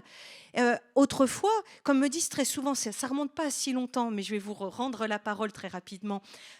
Les vignerons me disent très souvent, moi, quand je suis sortie de l'école en 55-60 du lycée, on m'a dit utilise les produits phyto, je les ai utilisés. Puis quand on m'a commencé à me dire, il va peut-être falloir que tu mettes des salopettes, que tu mettes un masque, ils me répondent, oui, là j'ai compris qu'il y avait un danger, mais pendant longtemps, moi j'utilisais ces produits phyto parce que je ne pensais pas forcément au danger pour ma santé. Donc aujourd'hui, les vignerons, dans leur immense majorité, veulent faire changer les choses sur ces pratiques-là, font évoluer, veulent signer des protocoles, veulent trouver une solution, ils veulent maintenir leur outil de travail. Encore une fois, c'est bien l'idée. Ils veulent pouvoir vivre de leur production. Donc, l'idée, là, est clé. Et votre remarque, elle est très intéressante parce qu'on entend aussi souvent dire que les vignerons, maintenant qu'on n'interdit plus dans les cahiers des charges ou dans certaines appellations l'irrigation, les vignerons vont se mettre à irriguer partout. C'est beaucoup plus complexe que cela. Parce qu'effectivement, les vignerons ont tout à fait conscience que si la vigne est toujours arrosée, elle ne va plus s'implanter de toute manière, elle ne causera plus de racines. Ils ont tout à fait conscience que la société ne souhaite pas que toute l'eau aille aux vignes. Donc là, les vignerons innovent aussi pour trouver des nouvelles pratiques, des nouveaux cépages potentiellement, mais aussi des nouvelles pratiques parce que les cépages seuls ne feront rien. Là, encore une fois, c'est un point clé. Le cépage miracle qui va permettre de lutter contre le réchauffement climatique ou contre le mildiou et qui résoudra tout, ça n'existe pas. Ils en ont conscience. Ils ont conscience que derrière, il y a les pratiques culturelles. Et ils testent tous beaucoup d'éléments dans leur propre vigne et au sein de leurs ODG. Oui, donc oui, dans les appellations, les choses bougent beaucoup dans le cadre de protocoles signés ou alors de pratiques complètement individuelles. Oui. Ce qu'on peut rajouter, ce que vous venez de dire, c'est que l'échelle du temps joue contre les appellations. Grosso modo, le changement climatique plutôt que le réchauffement. Le changement climatique va très vite, beaucoup plus vite qu'on ne voudrait. Et la déconsommation ou la volatilité du consommateur qui zappe énormément aujourd'hui change aussi beaucoup la donne. Or, l'échelle du temps pour la vigne, c'est 40 ans. Bon, pour 35 à 55 ans, si vous voulez. Mais c'est très long. Et donc, le temps de la recherche, le temps du changement, le temps des expérimentations que vous avez très bien expliqué, c'est au moins 10 ans. Et donc, c'est une très grosse difficulté pour boucler cette équation. Oui. Et je terminerai pour laisser la parole à une autre question. Mais ce que vous dites est tout à fait exact. Ce qui est très compliqué pour les vignerons, c'est qu'ils ont ils sont face à leur parcelle actuelle. Ils doivent aussi déjà se projeter pour eux dans le futur, voire pour leurs enfants, pour leurs descendants, se demander qu'est-ce que je vais planter si j'arrache une vigne. Et puis après, se dire, mes enfants, eux, que feront-ils demain? Mais c'est surtout, ils ont effectivement leur parcelle actuelle, celle qu'ils arrachent même actuellement. Ce n'est pas forcément évident de savoir ce qu'ils vont pouvoir planter. parce qu'on pense encore une fois que les nouveaux cépages vont tout résoudre. C'est plus complexe que cela. Et puis après, pour leurs descendants, parce que le vigneron se projette toujours. Et c'est exactement ce que vous dites. Il dit toujours, ils nous disent toujours, quand je plante ma vigne, je sais très bien que c'est pas pour moi, c'est pour mes descendants. Et c'est complexe parce qu'on a le rythme, l'évolution du changement climatique, on est d'accord. Alors, je voulais parler d'autre chose. Dans votre présentation, Sylvaine, on a eu souvent l'impression que c'était les espèces de moutons noirs rebelles qui étaient l'avant-garde, comme on l'a vu dans ce qui était sur le caviste soutient l'avant-garde. Je trouve qu'on oublie souvent, et là c'est parce que je suis faillotte vis-à-vis de l'ISVV, on oublie souvent que la recherche elle-même est très en avance et que parfois on a l'impression par les médias, parce que d'un seul coup les médias s'emparent d'un sujet que « Ah mon Dieu, c'est quelque chose de nouveau » et il y a des précurseurs qui sont des vignerons, ou dans d'autres domaines. Toujours, c'est les rebelles qu'on voit, c'est les rebelles qu'on va interviewer, et en fait, on s'aperçoit qu'ils sont très peu par rapport à l'ensemble des gens. Mais souvent, les chercheurs eux-mêmes ont étudié et vu les problèmes, les ont anticipés, et depuis de nombreuses années. Enfin, je sais pas, vous pourrez peut-être en parler mieux que moi, mes voisins, mais... Je vous remercie de votre remarque. L'idée, c'est bien au contraire, de montrer que ces personnes qui peuvent être présentées comme des moutons noirs, qui sont des personnes à certains moments qui peuvent avoir des propositions qui sembleraient iconoclastes, bien logiquement qu'elles font évoluer le débat, elles font avancer les choses, logiquement. Mais ce qui me semble aussi important, c'est qu'on peut faire avancer les choses personnellement pour son exploitation, faire vivre, perdurer son exploitation, après tout, pourquoi pas.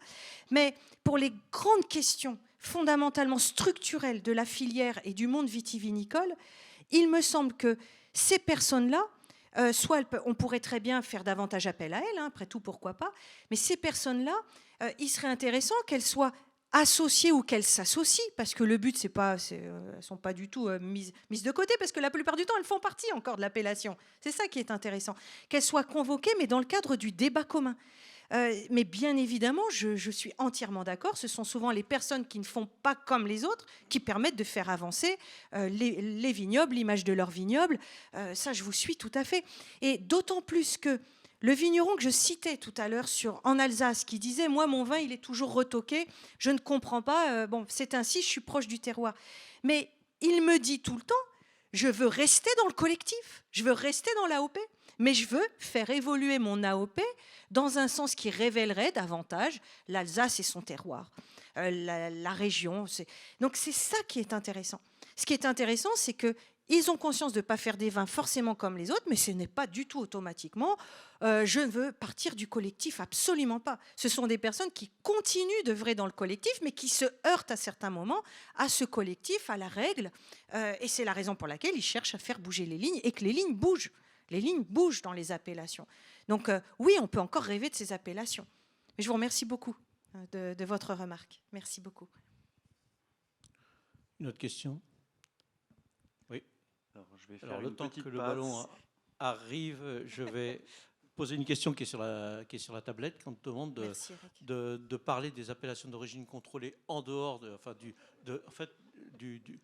du bilan des appellations d'origine contrôlée, en regardant ce qui se fait aussi à l'étranger, et de voir que le système d'AOC a aussi été copié, y compris en Napa Valley, et donc est-ce que tu pourras en parler un peu, c'est-à-dire de dire que le système d'AOC n'est pas uniquement un système franco-français, il est en même temps européen et même international, puisqu'il y a les AVA américaines, par exemple. Oui, alors, les AVA américaines, c'est toujours un terrain très glissant, mais les AVA américaines ne sont pas du tout fondées sur le concept d'appellation d'origine comme chez nous. On a bien des AVA, donc c'est les aires viticoles américaines. Elles sont, de mémoire, elles sont essentiellement découpées, organisées sur des critères de géographie physique essentiellement, de sol, de sous-sol, de climat. Derrière, alors je crois qu'il faut, mais de mémoire, 85% du raisin récolté sur la zone pour avoir droit à cette AVA. Mais après, Les Américains ils n'ont pas de cahier des charges comme chez nous, absolument pas. Donc ça, c'est vraiment un point. C'est pas finalement le système américain que je prendrais, même s'ils vendent très bien leur vin. Je prendrais pas ce système-là. Je prendrais davantage le système québécois, alors, qui est tout petit, hein, mais on pourrait prendre le système des pays du Nouveau Monde qui cherchent aussi, là encore une fois, à rendre cet effet terroir. Mais je dirais que dans l'idée de limitation des appellations, oui, qui font rêver absolument, mais c'est aussi, et c'est intéressant, plus on fera en sorte que des pays du reste du monde développent un système d'appellation identique ou proche d'une autre, hein, proche du système européen, plus on pourra protéger nos appellations. Et c'est ça l'idée de l'INAO aussi, et l'idée des producteurs. L'idée, c'est qu'à partir du moment où un pays développe ses appellations, et les Américains ne développent pas sur le même modèle que nous, mais développent des appellations, eux-mêmes voudront protéger leurs propres appellations. Donc, on arrêtera d'appeler du Chablis qui n'en est pas, des vins de Provence aussi ailleurs dans le monde. Donc, oui, fondamentalement, ce système intéresse les autres pays, aussi dans le sens de protection. Et là, on est vraiment dans l'idée de la fraude, mais surtout la protection du nom. Donc là, et c'est intéressant aussi pour nous, à mon sens, hein, de fonctionner dans ce sens-là. Donc voilà ce que je peux dire pour répondre de façon courte à la question. Et ceci dit, malgré le système des AVA, les Américains, dans la Napa Valley, font des vins excellents et les vendent aussi très bien. Mais ce n'est pas le même système parce que c'est vraiment important de le rappeler, les Américains sont sur un système de marque, et pour eux, de brand. Hein. Et pour eux, si vous voulez, ils partent de l'idée que n'importe quelle marque, ça veut dire n'importe quel nom de nos vins, peuvent être achetés. Sont à vendre. Or que nous, on n'est vraiment pas du tout dans cette idée de marque, d'où ce système européen de protection. Donc, on est dans deux conceptions très, très différentes, mais avec aussi, effectivement, d'autres pays qui cherchent à avoir ces appellations, mais aussi pour se protéger. Il y a quand même une référence à l'origine, quoi. Même il y a une référence à l'origine. Même si on veut pas aller plus loin que ça, avec un cahier des charges contraignant. Absolument. Voilà. Absolument. Une autre question dans la salle ? Oui. D'un point de vue consommateur, est-ce que ces AOC ont encore vraiment de l'avenir ou c'est plutôt les vins de France qui vont prendre la part? Parce que vous nous parliez de 80% de chiffre d'affaires, mais est-ce que ça a augmenté? Est-ce que ça a diminué ces dernières années, ce chiffre d'affaires? Écoutez, si j'avais une belle boule de cristal pour la filière vitivinicole française, je crois que la filière se porterait très bien. Je peux absolument pas vous répondre. Absolument pas vous répondre. J'ai apprécié l'expression de mon collègue de volatilité du consommateur. C'est vrai que c'est la grande difficulté. Il y a le nombre de consommateurs, mais ce que veut le consommateur, est-ce que ce sont des nouveaux produits et puis il va trouver le marketing intéressant, il va se lancer dans ce nouveau produit et perdurer? C'est encore une fois, on est vraiment dans l'idée pour que ce soit Vin de France ou AOP, j'ai envie de dire, il faut que le marché perdure, donc on fidélise un consommateur. Et est-ce que, je n'en sais rien du tout, hein, est-ce que moi, consommateur, j'ai aimé cette étiquette et ce vin et le contact que j'ai eu avec tel producteur, je vais dire de Vin de France, est-ce que je vais perdurer dans cet achat-là? Je ne sais pas. Comme je peux aussi être déçu par un vin d'appellation d'origine. Hein. Donc là, je ne peux absolument pas vous répondre parce que c'est vraiment compliqué. Cette volatilité, encore une fois, le goût, les âges, je ne peux pas vous répondre de façon directe. Mais je dirais que fondamentalement, les appellations d'origine ont fait leurs preuves jusqu'à présent. Elles font leur preuve d'adaptation, parfois au forceps, hein, mais elles font une preuve d'adaptation. Je ne vois pas pourquoi elles ne pourraient pas perdurer dans cette adaptation. Après, il faut, et c'est toujours crucial de penser les choses ainsi, c'est que le vigneron, c'est un producteur d'abord de raisin. Il fait aussi son vin, donc il vinifie. Mais derrière, à la base, un vigneron, son métier, c'est pas d'être un commerçant. Et c'est pas évident du tout. Là, encore une fois, c'est très différent. On peut faire des très bons vins, je vais dire, en vin de France ou en appellation d'origine et ne pas arriver à les vendre, ou inversement. Et c'est ça la difficulté. C'est qu'on demande aussi à nos vignerons aujourd'hui d'avoir toutes les casquettes que j'ai mentionnées, de maintenir leur exploitation, de faire attention à l'environnement, d'être aussi des bons vendeurs de leurs produits. Ce n'est pas forcément inné chez eux. Ce n'est pas leur métier. C'est pour cette raison que souvent, ils sont organisés en société, que ce sont des conjoints, des membres de la famille qui assurent cette partie-là. Mais je crois que c'est important de le rappeler. C'est que déjà, si nos vignerons tentent d'appliquer, d'essayer de faire perdurer leur outil de production, je vais dire viticole, c'est déjà un grand pas. Derrière, après, il faut faire les bons choix de cépage, d'assemblage, d'extension de ces superficies. Voilà. Puis après, le bon vin et le vendre. Mais j'aimerais bien vous répondre. Je ne peux pas.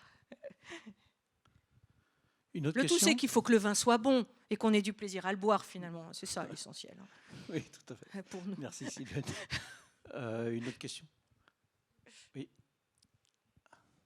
Bonsoir. Oui, moi j'ai une Bonsoir, question en madame. réalité, c'est est-ce que vous pourriez repréciser ce que l'Union européenne autorise ou pas sur les étiquettes, parce que je n'ai pas très bien compris l'histoire de Sud France. Alors ça, je peux comprendre qu'effectivement ce ne soit pas une marque ou un AOP ou un AOC, mais on a vu aussi les étiquettes marketing pur, et sur le dos de la bouteille, rien n'empêche le producteur d'indiquer où son vin est produit, son domaine, Absolument. etc. Alors, j'ai évité, j'ai trouvé que ça allait être un peu long. Je pensais que c'était déjà, vous aviez des conférences sur ces éléments d'étiquette. Ce qui est important, alors de mémoire, hein, je ne sais plus combien il y a de mentions exactement, mais il y a la mémoire. Donc, de mémoire, vous avez le degré d'alcool, vous avez quand c'est mis en bouteille à la propriété, vous avez le nom du cépage. Je ne crois pas qu'il soit, je crois que c'est facultatif. Hein. Vous allez avoir. Qu'est-ce que vous allez avoir encore Les allégations sanitaires. les obligations enceintes. sanitaires, on Oui. est d'accord. Donc, Les sulfites. pardon, Les sulfites. les sulfites, mais souvent au dos. On l'a souvent au dos. Je ne sais pas, ça dépend. Oui, mais enfin, on est obligé de l'indiquer. Contient des sulfites, on est obligé de l'indiquer sur l'étiquette. Oui, sur l'étiquette. Sur l'étiquette, alors. Donc, vraiment, si vous voulez, sur l'étiquette, on utilisait beaucoup de place pour mettre une jolie image ou ce que je vous ai présenté ici, on n'aurait plus de place pour ces mentions obligatoires. Et c'est ça la difficulté. Vous avez encore un autre élément que j'oublie sur l'étiquette. Veuillez m'excuser. La région n'est pas obligatoire. Bah oui, l'appellation. Là. Oui, le degré. Oui, mais le degré, oui, le degré, oui, oui. Mais parfois, il est sur la contre-étiquette. Hein, voilà. Mais le degré, oui. Mais d'ailleurs, le degré, c'est assez amusant que vous en parliez, parce que maintenant, je surprends toujours le restaurateur quand, avant de prendre un vin, je lui demande, je veux voir le degré du vin. Parce que 14 degrés, oui, pour vous, ça va, mais 14 et demi, bon. Et donc maintenant, c'est vrai que ça surprend. Mais donc, moi, je le vois plus sur la contre-étiquette, mais sur l'étiquette aussi, sur ces éléments-là. Donc, ce sont des mentions qui sont finalement assez nombreuses, mais vous le trouvez partout, hein, qui sont nombreuses et qui, finalement, ne permettent pas de laisser beaucoup de place à ce qui pourrait être un peu plus original pour pouvoir séduire un autre public. Mais là, encore une fois, j'ai cru fondamentalement que vous aviez déjà en tête ces éléments-là, donc je ne l'ai pas représenté volontairement, mais vous le retrouverez facilement. Vous le retrouverez facilement. Là, ils ont l'obligation d'écrire vin de France, en théorie, hein, donc sur cette face-là ou sur l'autre face, mais le reste, à part le degré d'alcool et éventuellement un label bio, ils sont très libres. Ils sont très libres. Oui, ce sont ces éléments-là qui sont obligatoires. Je réfléchissais. Merci. Une autre question? Ah oui. Oui. Alors attention. Attention les têtes. Alors là, c'est pas du rugby.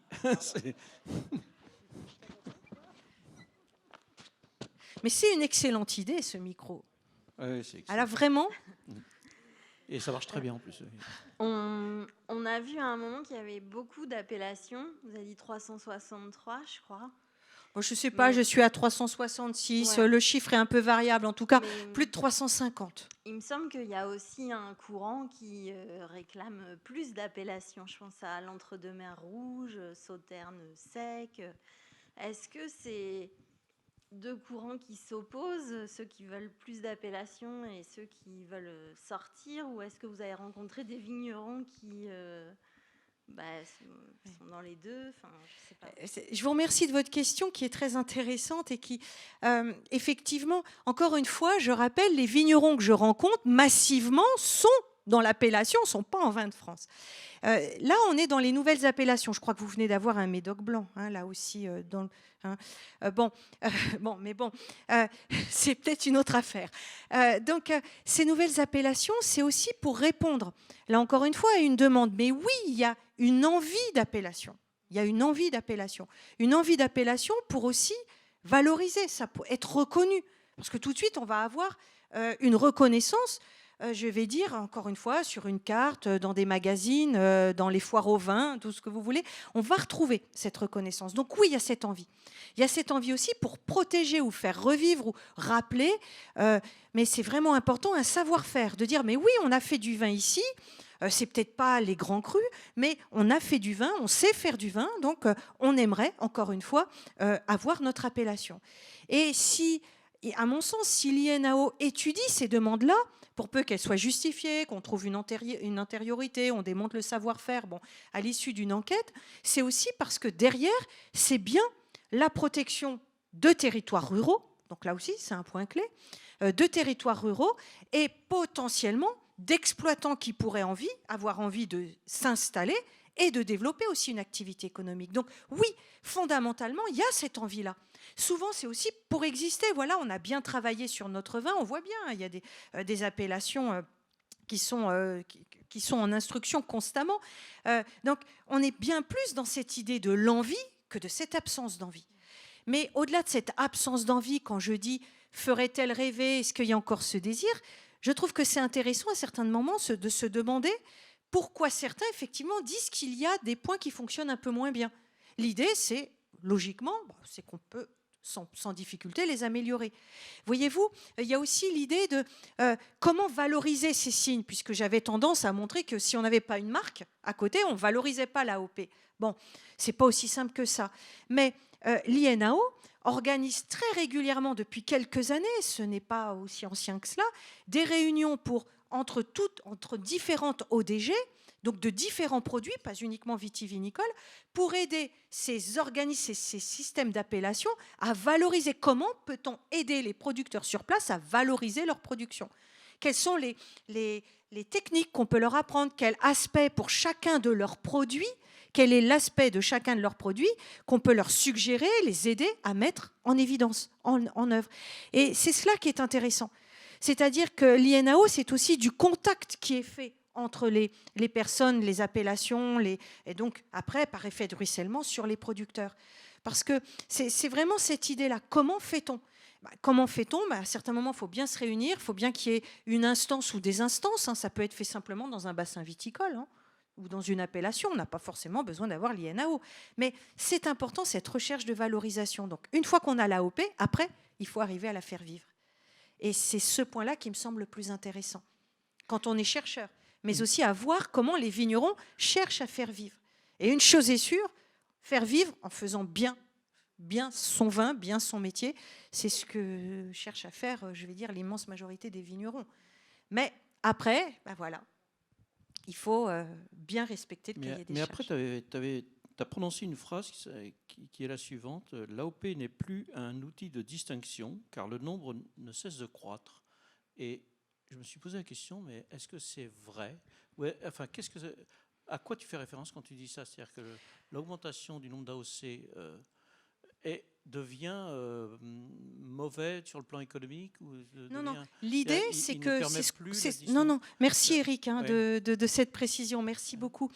L'idée, c'est que certains se rendent compte que finalement, s'ils veulent sortir du lot, mieux s'individualiser plutôt que de vendre sous leur appellation, décrocher potentiellement un marché, peut-être aussi auprès d'un restaurateur, ça existe aussi, eh bien, ils vont dire, finalement, il y a tellement d'AOP aujourd'hui, d'AOC en France, que dire qu'on est dans un vin, donc ça contredit ce que vous disiez, mais on est dans un vin AOC, finalement, ce n'est pas forcément un moyen de montrer qu'on fait différemment et mieux que les autres. J'ai peut-être intérêt, c'est pas moi qui dis ça, j'ai peut-être intérêt à vendre mon vin, faire comme si j'étais dans une appellation, mais en faisant un peu mes assemblages comme je l'entends, vendre mes vins en vin de France.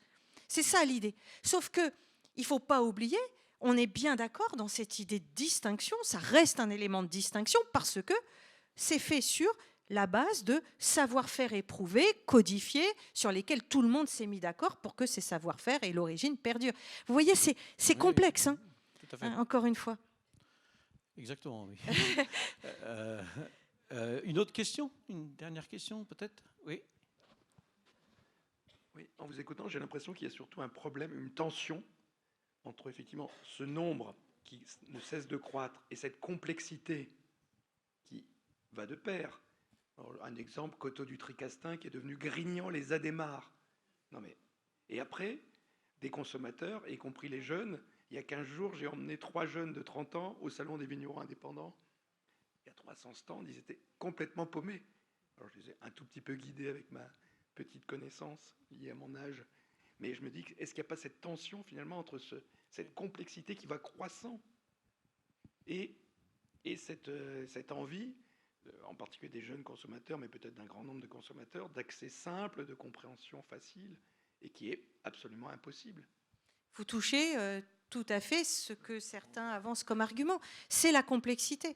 Mais même pour des consommateurs avertis que nous sommes peut-être sur certaines régions, je suis d'accord, mais moi la première, c'est compliqué devant certains rayons de vin, et comme vous parlez des salons, les salons, si on ne sait pas globalement vers qui on va aller, qui on a repéré, on n'a presque qu'une envie, c'est d'en ressortir parce qu'on ne sait pas quoi faire. Donc oui, c'est complexe, mais en même temps, je dirais, ce sont des éléments qui s'apprennent. Ce sont des éléments qu'on peut, donc dans le cadre des formations, dans le cadre familial, encore faut-il que ça puisse encore être un petit peu explicité, mais on peut expliciter simplement avec de la géographie ou quand on voyage un petit peu en visitant un domaine et en faisant le lien avec la technique et pas simplement on boit de l'alcool. Donc toute l'histoire d'un domaine, c'est cela qui me semble important. Mais vous touchez du doigt le point crucial de la difficulté pour certains de chercher un vin parmi toute l'offre qu'il a en appellation, mais qu'il a aussi possiblement en vin de France, j'en sais rien du tout. Mais oui, c'est complexe. Et oui, mais c'est ce qu'on retrouve très souvent dans les enquêtes, auprès des plus jeunes, mais aussi des personnes, pas que des plus jeunes, des personnes de nos âges. Je ne peux que corroborer. Alain, une dernière question. Oui, justement, en fait, sur la dernière diapo, vous parliez d'innovation. C'est pour revenir un petit peu sur ce terme-là et peut-être témoigner aussi avec mon ancienne casquette de directeur de l'ISVV, en fait. L'innovation, en fait, alors Véronique, tu nous le rappelais, ça vient quelquefois, en fait, les chercheurs, en fait, souvent innovent, et parfois, en fait, on a plusieurs exemples à l'ISVV, où l'innovation vient avant le besoin, d'ailleurs. Exprimé. Vous avez parlé de nouveaux cépages. Les nouveaux cépages résistants, en fait, ont été créés à une époque où le vignoble ne demandait pas encore ces nouveaux cépages résistants. Et je reviens aussi sur alors, vous avez parlé des démonstrateurs là, qui sont pilotés par l'IFV. En fait, l'ISVV, bien sûr, est partenaire d'un de ces démonstrateurs. Et ce qu'il faut voir aussi, en fait, parce que vous avez dit, en fait, c'était intéressant que la liberté, en fait, que revendiquent ces personnes qui sortent des AOC leur donne, en fait, une créativité qu'on peut imaginer, à laquelle, notamment, en fait, en termes de choix de cépage, puisqu'ils sortent, en fait, des règles de l'AOC, donc pourquoi pas. Et ce qui, voilà, ils sont libres d'imaginer des vins de France avec des assemblages nouveaux, pourquoi pas. Après, en fait, nous, notre expérience en tant avec l'INRAE, etc., en termes de partenariat avec des viticulteurs, on voit en fait quand même que et je me retourne aussi vers Nicolas Gailly qui nous a beaucoup aidé à trouver des soutiens dans la profession pour innover. Il faut quand même reconnaître que l'innovation, ça demande des moyens, parce qu'il faut prendre des risques en fait. Et souvent en fait, eh bien, ceux qui prennent des risques sont ceux qui réussissent le mieux aussi économiquement, il faut le dire. Et ça en fait, on le voit dans le vignoble bordelais, mais on le voit aussi par ailleurs dans d'autres domaines en France. Voilà. Et c'est vrai en fait que on a parlé de tension. On voit bien en fait qu'il y a en fait cette tension sur l'innovation. C'est à la fois oui, je suis libre, je sors de l'AOC, je crée, etc. C'est très bien. Mais aussi en fait la contrainte économique est quand même souvent là pour donner un cadre à ce qu'on peut faire finalement en termes d'innovation. Voilà. J'ai rien à ajouter. Je vous remercie beaucoup de cette précision qui est passionnante, mais merci beaucoup. Oui, oui, absolument. Qui pourrait terminer, de servir de conclusion, Alain, mais je ne peux pas m'empêcher de redire un petit mot par rapport à la remarque de tout à l'heure, entre justement cette contradiction entre le nombre d'appellations et la simplification que demanderait le consommateur. Quand on veut vendre du vin, et vous savez le nombre de propriétés qu'il y a en France, quand on veut vendre du vin, le client, la plupart du temps, le client, en particulier, c'est une phrase qu'on m'a dit quand j'avais 25 ans aux États-Unis, Tell me your story. C'est quoi votre histoire? Qu'est-ce que c'est? Racontez-moi votre histoire. Et en fait, toutes ces micro-appellations qui ont peu de chance d'être connues, elles sont en recherche d'officialiser leur histoire, d'une histoire. Alors ça c'est majeur, et c'est malheureusement, ou tant mieux, c'est pour ça qu'on se retrouve avec 360 stories, 360 histoires. Mais là où la contradiction est extrêmement forte, c'est que la vente du vin dans le monde, aujourd'hui, elle se fait avec des marques mondiales. Il n'y a pratiquement qu'en Europe, et essentiellement en France, en Espagne et en Italie, qu'on s'accroche à nos appellations contrôlées, alors que la bataille des vins du Nouveau Monde, j'ai horreur de ce mot-là, parce qu'on a l'impression que nous, forcément, on est du vieux monde, mais il faut rappeler quand même que le phylloxéron a été sauvé par des cépages américains. Donc il y a une confusion, il faut se garder du vieux monde et du nouveau monde, mais cette simplification que demande le consommateur, elle est parfaitement illustrée dans la vente du vin dans tous les pays anglo-saxons et dans tous les pays hors Europe. Les gens rentrent par la marque, ils veulent du rouge ou du blanc ou du rosé, et ensuite ils achètent une brand, une marque, c'est-à-dire une winery, une maison qui brasse des volumes énormes de vin, énormes, et avec des règles beaucoup plus légères que les nôtres, ça a été très bien dit, pas que aux États-Unis, on peut parler de l'Australie, on peut parler d'un tas de pays. Et donc ce fait-là change énormément la donne. Alors, tout ce que je voulais dire là par ce dernier propos, c'est que c'est extrêmement complexe. Le petit vigneron, ce n'est pas du tout péjoratif, a besoin de raconter son histoire. Parce qu'à force de raconter tous qu'on a une croupe graveleuse qui descend en pente douce vers la Garonne et qu'on a un territoire unique, on est quand même 6000 à dire ça. Donc il faut vraiment une story. Et en même temps, le monde entier se globalise. Et voilà.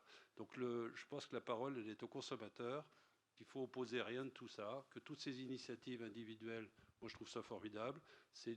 En fait, c'est de l'économie, c'est du business, c'est du marketing. Les gens se battent comme ils peuvent avec les armes qu'ils ont.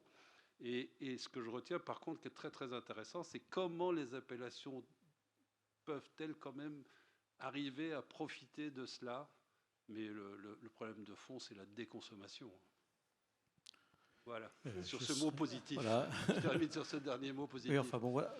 Simplement, le problème économique, il y a la distinction entre l'économie de court terme, les profits de court terme et les profits de long terme. Et je voudrais simplement rappeler cet baron de Philippe de Rothschild qui disait, il me semble il disait que le problème dans la construction d'une réputation de long terme, ça commence par les 200 premières années, quoi. C'est ça qui est le plus dur. Voilà. Pétrus a une histoire. En tous les cas, merci Sylvain. C'était vraiment très intéressant et avec beaucoup de débats. Merci à tous.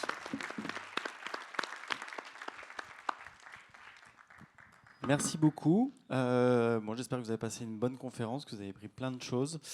Prochain rendez-vous des Vendanges du Savoir sera animé par Stéphanie Marchand sur l'intelligence artificielle. En sait-elle trop sur les vins? Voilà, sujet d'actualité également. Et si vous avez tout le reste de la programmation sur le site web et l'agenda de la Cité du Vin. Merci beaucoup, très bon retour à vous et je vous dis à très vite. Merci, au revoir.